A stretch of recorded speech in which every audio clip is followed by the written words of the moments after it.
मोदी शाही नहीं चलेगा, नहीं चलेगा, नहीं चलेगा। जो हिटलर की चाल चलेगा वो हिटलर की मौत मरेगा। जाति डिस्टर्ब को रिहा करो, रिहा करो, रिहा करो। जाति डिस्टर्ब को न्याय दो, न्याय दो, न्याय दो। न्याय तो तुमको देना होगा, देना होगा, देना होगा। वरना देश में धरना होगा, धरना होगा, धरना होगा। हमारी एकता जिंदाबाद, जिंदाबाद, जिंदाबाद, महिला शक्ति जिंदाबाद, जिंदाबाद, जिंदाबाद, युवा शक्ति जिंदाबाद, जिंदाबाद, जिंदाबाद। सिर्फ उनके लिए नहीं मगर आज ये सुप्रीम कोर्ट के भी खिलाफ उतर चुके हैं साथियों। ये supreme court is in the contempt of the people of India. जिस द्वारा आपको बिठाया सुप्रीम कोर्ट में, आपके जजमेंट मोदी शाह की दलाली के जजमेंट है। आज ये भारत के लोग आपको बोल रहे हैं सुप्रीम कोर्ट में हमको विश्वास है, ये सुप्रीम कोर्ट के जजेस में हमको विश्वास नहीं है। बहुत सही। ये you are in the contempt of the people of India. You can make big cases on us. आप बुलडोजर भेजो, आप एटीएस भेजो, हम डरने वाले नहीं हैं। एक ह्यूमन राइट्स डिफेंडर, एक पत्रकार जो कोर्ट में जाती है और सुप्रीम कोर्ट बोलती है कि जिसने केस लाया है उस पर कार्रवाई करो। ये किस किस्म की सुप्रीम कोर्ट, इस किस किस्म की न्याय व्यवस्था हमारे देश में। आज इस देश की जनता सिर्फ सवाल नहीं पूछ रही है, आप पे आक्षेप डाल रही है। I'm saying it again. You are in the contempt of the people of India. You are in contempt of the Constitution of India. Supreme court है, हाय, हाय, हाय, हाय, शिक्षा का बाजू लेने वाला सुप्रीम कोर्ट है, हाय, हाय, हाय, हाय। शिक्षा को साथ देने वाला सुप्रीम कोर्ट शर्म करो, शर्म करो, शर्म करो। डेमोक्रेसी के लिए बड़े शर्म की बात है। आज मोदी के राज में देश के संविधान को, देश की डेमोक्रेसी को कुचलने का काम किया जा रहा है। इतने दिन तक ये सरकार करते रही, लेकिन अब दुर्भाग्य से सुप्रीम कोर्ट भी उसमें शामिल हुआ है, उसका हम निषेध करते हैं। आज यहीं पर हम आसाम की जनता से माफी मांगना चाहते हैं। आसाम में बहुत बड़ा फ्लड आया है।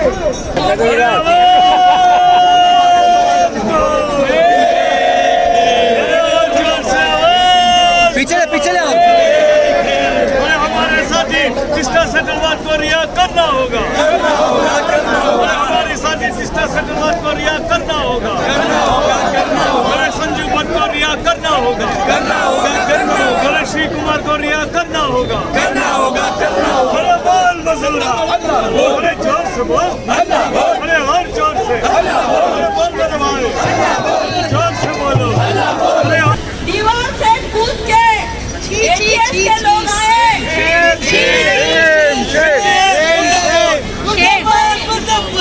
मुंबई के पुलिस को कोई खबर नहीं।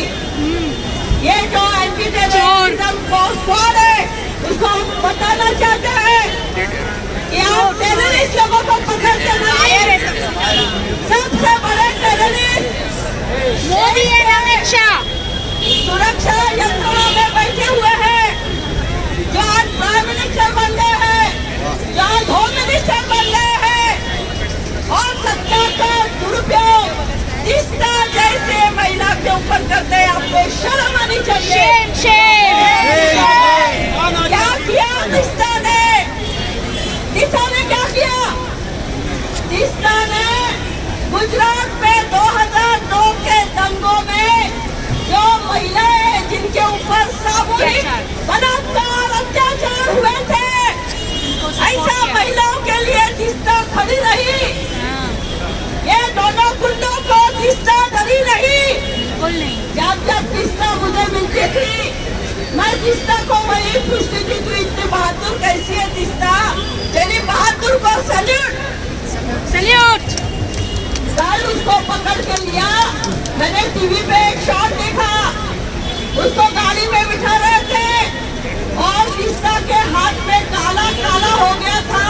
यानी पुलिस ने उसको जबरदस्ती की है उसके साथ। गलत किया। इस तरह पुलिस को कोई जबरदस्ती करने का अधिकार वो कोई नहीं है। चोर नहीं है, वो टेररिस्ट नहीं है, एक पत्रकार है। इस तरह से अगर पत्रकारों को जो सच करते हैं, गरीबों के लिए काम करते हैं, अन्याय के खिलाफ लड़ते हैं, ऐसे लोगों को पकड़कर ऊपर से अमित शाह जाते रहते कह रहे थे कि सुप्रीम कोर्ट ने स्ट्रक्चर दिया है इसके ऊपर। सुप्रीम कोर्ट किसका है? कौन सा सुप्रीम कोर्ट? उनका खुद का। आजकल सुप्रीम कोर्ट के जजेस क्या निर्णय दे रहे हैं, क्या जनता को मालूम नहीं? बिल्कुल। इस देश में डॉक्टर बाबा साहेब अम्बेडकर ने संविधान दिया है। ये कोर्ट संविधान के ऊपर चलता है, ना कि मोदी और शाह के मर्जी से चलेगा। इस देश के थोड़े लोगों में जाबाज सिपाहियों जिस तरह से सोशल एक्टिविस्ट, पत्रकार, आम जनता की आवाज उठाने वाली शीतलवाद को गैर कानूनी ढंग से गिरफ्तार किया गया है, उन्हें जेल की सलाखों के पीछे डाला गया है। ये कोई पहला मौका नहीं है। गुजरात के दंगों के बाद में जिन लोगों ने भी मोदी सरकार के खिलाफ और उसके फांसीवाद के खिलाफ आवाज बुलंद की, सबसे पहले निशाना बनाया गया संजू भट्ट जी को। आज संजू भट्ट जो है वो कानून के ईमानदार अफसर थे, वो कानून के रखवाले थे, लेकिन आज कानून के रखवालों को जेल की सलाखों में बंद कर दिया गया है। उसी तरह शीतलवाद की आवाज को दबाने की कोशिश की गई है। हम ये समझते हैं, ऑल इंडिया मिलिट्री काउंसिल ये समझती है कि शीतलवाद की आवाज को दबाने की कोशिश नहीं की गई है, बल्कि हिंदुस्तान के करोड़ों आवाम के दलों को दबाने का काम किया है। ये जमहूरियत का खत्म किया गया है। आज जिस तरह से ये मोदी और शाह ये रंगा बिल्ला ये समझते हैं कि ईडी और एटीएस के जो लोग हैं पुलिस के चंद बहुत बड़े अनासिर है, चाहिए के लोग जो है इसको बात सुनने दो ना, बीच में आप लोग दूसरा काम है और शाह के इशारे पे चल रहे हैं। उनको समझता है कि ये हमारे बंधुआ मजदूर है, ये बंधुआ मजदूर नहीं है, ये हिंदुस्तानियों के नौकरशाह है। ये नौकरशाह आज सरकार की गुलामी कर रहे हैं। ये हमारे देश के लिए बहुत ही दुख की बात है, अफसोस की बात है। और आने वाले वक्तों में हमें इनके साथ जो आवाम से जुर्म हो रहा है, ये जुर्म और बढ़ेगा। तो हम चाहते हैं कि ये लड़ाई हमारी आपकी नहीं है, समाज की नहीं है, ये लड़ाई जो है हमारे एक्टिविस्ट की नहीं है, देश की लड़ाई है। इस लड़ाई में आप सबको बाहर निकलना होगा, इस मोदी सरकार के खिलाफ आवाज को बुलंद करना होगा और मिलकर क्या भी आपको लगेगा हम आपके साथ में हैं, शिक्षा के साथ में हैं, भट्ट के साथ में हैं। इस देश के सभी मजलूम जो सिविल सोसाइटी के लोग हैं, जो चलाए धमका जा रहे हैं, हम हर हाल में चाहे हमें आप कैद करके जेल के टीके डाल दें, लेकिन हम अपनी आवाज को बुलंद करते रहेंगे और इसका विरोध करते रहेंगे। शुक्रिया, जय हिंद, जय महाराष्ट्र। भगत सिंह कूदे, सब जो आजादी की लड़ाई में थे, उस आजादी की लड़ाई में आज हमारे साथ में जी पारिक सर आए, जो कि 1942 के छोड़ो भारत आंदोलन में थे। क्या वो खुद अपने लिए आजादी चाहते थे? नहीं, आजादी चाहते थे पूरे हिंदुस्तान के लिए, आखिरी आदमी तक, आखिरी महिला तक, आखिरी आदिवासी दलित तक उनका दुख दूर हो और ये देश में सम्मान के साथ जी सके। लेकिन आज सुप्रीम कोर्ट का फैसला यही है कि तुम तुम्हारे लिए लड़ो, दूसरे के लिए क्यों लड़ना चाहते हो। तो आज हम बताना चाहते हैं कि आज हम मजदूरों के लिए, पीड़ित दलितों के लिए, पीड़ित माइनॉरिटी के लिए, महिलाओं के लिए, दूसरों के लिए लड़ने के लिए तैयार है। चाहते हैं। जय भीम, लाल सलाम। अगर दबाव में रखेंगे सुप्रीम कोर्ट के जज रंजन गोगोई जो आज एमपी बन गए हैं, मेंबर ऑफ पार्लियामेंट कैसे बन गए? क्या कहा उन्होंने? उन्होंने कहा कि मेरा न्याय व्यवस्था पे विश्वास नहीं है। क्यों विश्वास नहीं है? क्योंकि जजेस के ऊपर प्रेशर डाला जाता है। आज भी हमारे न्याय व्यवस्था में कई अच्छे जजेस हैं, कई अच्छे जजेस हैं। लोहिया जी, जस्टिस लोहिया, मार डाला उनको। लोहिया ने अमित शाह के खिलाफ रिश्वत देने से नकार दिया, तो उनका खून कर दिया नागपुर में लेके जाके। इसको नींद कैसे आती है? टकले में इसके किताब में लिखा है। तो इस देश में अगर लोहिया जैसे ऑनेस्ट जज की हत्या होती है तो बाकी जजेस के ऊपर प्रेशर आता है। उनको लगता है कि मेरे फैमिली के हैं, लोग हैं, बच्चे हैं, मैं खुद हूँ, अगर इनको मार दिया तो क्या करूंगा? इसीलिए न्याय व्यवस्था भी डगमगा गई है। पत्रकारों को भी खरीद लिया है। जो एमपी जाफरी थे उनको जिंदा जला दिया गया। उनके बीवी के साथ रिश्ता खड़ी थी। वो जाकिया जाफरी को न्याय नहीं मिला है। बहुत अन्याय हुआ गुजरात में, लेकिन फिर भी ये सर पे चढ़कर बैठे प्राइम मिनिस्टर हो गए। तो इस देश ने प्राइम मिनिस्टर के खिलाफ बोलने की आजादी दी है हमें। क्या करोगे? हम सबको जेल में डालोगे? डालो, डालो जेल में, बुलडोजर भेजो, कुछ भी भेजो, डरने वाले नहीं है हम लोग। फांसी पे लटका दो, लेकिन हम लोग जो है लड़ाऊ सैनिक है, भगत सिंह को मानते हैं, महात्मा गांधी को मानते हैं।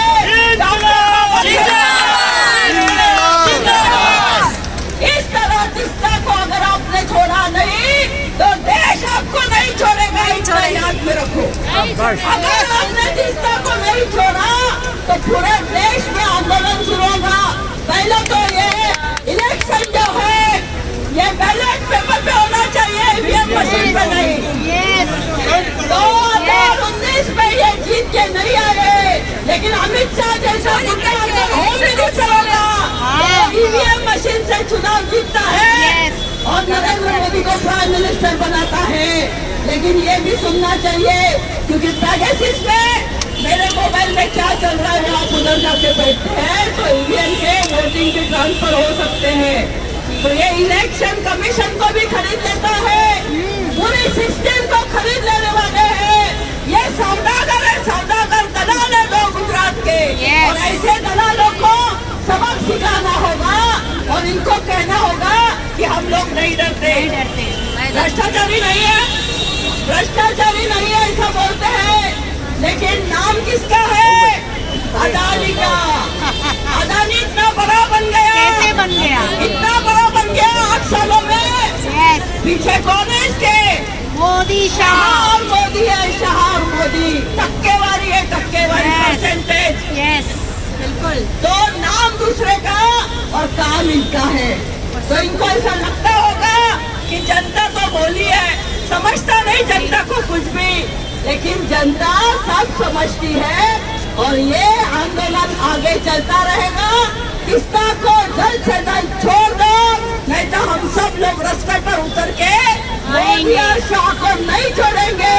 और ये ईवीएम हटाओ, देश बचाओ। संजय भट्ट, संजीव भट्ट को भी अंदर डाल दिया आपने।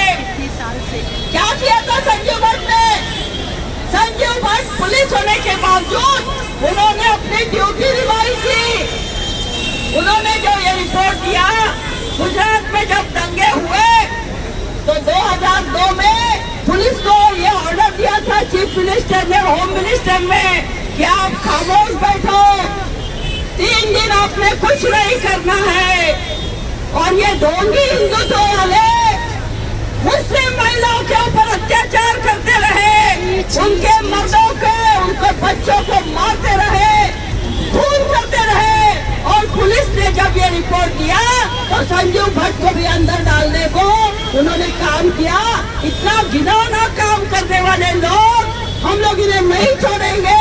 हम सब लोग एक हैं, आगे चल के भी हम लड़ते रहेंगे, लेकिन तीस्ता को अगर नहीं छोड़ते हैं तो हम दिल्ली में एक धरना देंगे अमित शाह और नरेंद्र मोदी के खिलाफ। उनको समझना चाहिए, उनकी अकल ठिकाने भी लानी पड़ेगी और इसके लिए हमें महाराष्ट्र सरकार से भी ये प्रार्थना करनी है कि ये जो चल रहा है इस देश में, इसे रोकने का काम कीजिए। यहाँ के आमदारों को आसाम में लेके जाते हैं। हर एक वेरी करेक्ट। ये बाबा साहब का संविधान है, ये देश आजादी के संग्राम से लेकर हम लोग ने बलिदान कर दिया है। ये फांसीवादी ताकत, ये अडानी और अंबानी के हाथों में ये देश हम लोग ने बिकते दिखे। ये फांसीवाद के खिलाफ एक निरंतर संघर्ष है। आज 30 नवंबर के लिए हम लोग सड़क पे आए हैं। बम्बई से अभी उठाया था, बम्बई उसको रिहा भी करेगा सर। आज ये जो आंदोलन है ये पूरे देश भर में बढ़ चुका है, अंतर्राष्ट्रीय स्तर पर बढ़ चुका है और इसका प्रेशर आप देखें कि आज बम्बई पुलिस ने भी फुल कॉपरेशन दिया। वो समझ रहे थे ये सवाल का कितना महत्व है।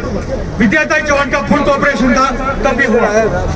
साथियों, मुद्दा ये है कि एटीएस हमारे घरों में आएगी और ये जो अग्निपथ और अग्निवीर बन रहे हैं उनके जो लफंगे हथियार उठाएंगे, जो आरएसएस में जाएंगे, उसके बाद और भी हम पे हमले होंगे। हम लोग हमारे कुछ लोगों को इनके हाथों गवी लंकेश और हमारे कुछ लोगों को हम लोग गंवा चुके हैं। मेरा समझो कि किस प्रकार की परिस्थिति में मैं बार बार बोलता हूँ, we are in the 1930s and 40s of Germany. Amit Shah and Modi are the Hitler and the Goebbels of our time. ये लड़ाई इतनी भयंकर होती जा रही है, मगर मैं मानता हूँ कि हम जैसे लोग आए इस दुनिया में इस काम करने के लिए। ये फर्ज हमारी, this is our duty and we will fight this for it. We will defeat fascism. We will ensure that Teesta release. आज हमारे भाई जावेद आनंद जो उसके पति और बड़े पत्रकार हैं, वो आज अहमदाबाद में उनका फोन आया था। उनकी कोशिश है कि 2 तारीख को अप्लाई हो बेल के लिए। हम प्रार्थना करें, हम वो प्रण करें कि तीस्ता को जल्द से जल्द बेल मिले। और साथियों, आखिरी बात कि बम्बई ने बड़े पैमाने पे ये पूरा आयोजन किया पूरे देश भर में और ये लगातार ये निरंतर आंदोलन आगे बढ़ेगा। धन्यवाद। साथी तीस्ता को रियायत करो, साथी तीस्ता को रियायत करो। न्यायपालिका को डराने वाला मोदी सरकार मुर्दाबाद, मुर्दाबाद, मुर्दाबाद। न्यायपालिका को डराने वाला मोदी सरकार मुर्दाबाद। दोस्तों, हमारे बीच में जीजी पारेख है जिनकी उम्र 98 साल की है, 98 ईयर्स ओल्ड है वो सिर्फ। और दूसरी इम्पोर्टेंट बात, छोड़ो भारत क्विट इंडिया मूवमेंट से लेके अभी तक वो हमारे बीच में इस आंदोलन में रहते हैं। आज वो 98 साल की उम्र में भी यहाँ पर वो स्वतंत्र सेनानी है, वो हमारे बीच में है। वो यहाँ पर अपनी बात रखेंगे। उसके पहले हमारे बीच में काफी हमारे वक्ता है, विभिन्न संगठन के लोग हैं, कम शब्दों में उनको बात रखनी है। तो मैं हमारे जो मजदूर संगठन के लोग नेता हैं कॉमरेड विवेक मोंटेरो, उनसे गुजारिश करूंगा। उसके बाद हमारे कॉमरेड मिलिंद रानाडे जो यहाँ पर कचरा वाहतूक संगठन है उसके नेता है, आईडक के नेता है, वो भी यहाँ पर बात रखेंगे। तो मैं कॉमरेड विवेक मोंटेरो से गुजारिश करता हूँ कि कम शब्दों में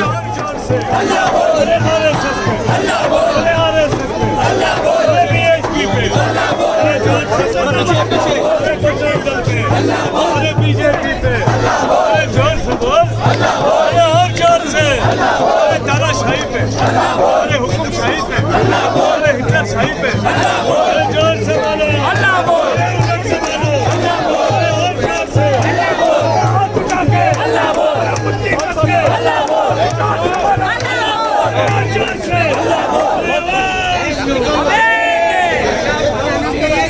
बारिश आ रहा है।